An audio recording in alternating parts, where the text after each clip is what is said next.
শ্রীমন মহাপ্রভু বলছেন, বিষয়ীর অন্ন খাইলে মলিন হয় মন, আর মলিন মনের না হয় কৃষ্ণ দর্শন বা কৃষ্ণেরও স্মরণ।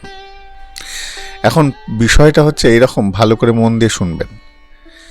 এখন প্রশ্ন হচ্ছে, মলিন মন হইলে না হয় কৃষ্ণেরও স্মরণ, তাহলে ওই বিষয় আসক্ত ব্যক্তির দ্রব্য সামগ্রী অহংকার, দম্ভ, রজগুণ, তমগুণকে বহন করে। এখন কোনো বৈষ্ণব সাধু যদি সেই বিষয়ীর অন্ন গ্রহণ করে, তাহলে পরে তার মধ্যে সেই বিষয়ীর ভাব, চিন্তা তার মধ্যে প্রবেশ করে।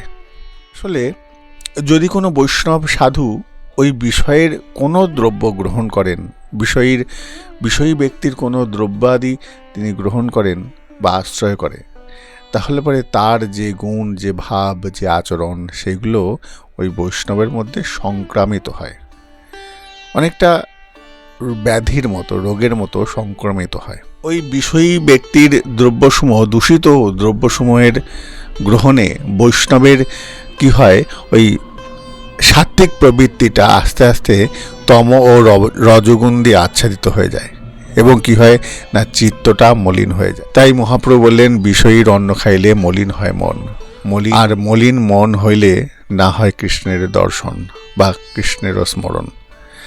তাই যারা বৈষ্ণব তারা এগুলো থেকে দূরে থাকেন সদা সর্বদা।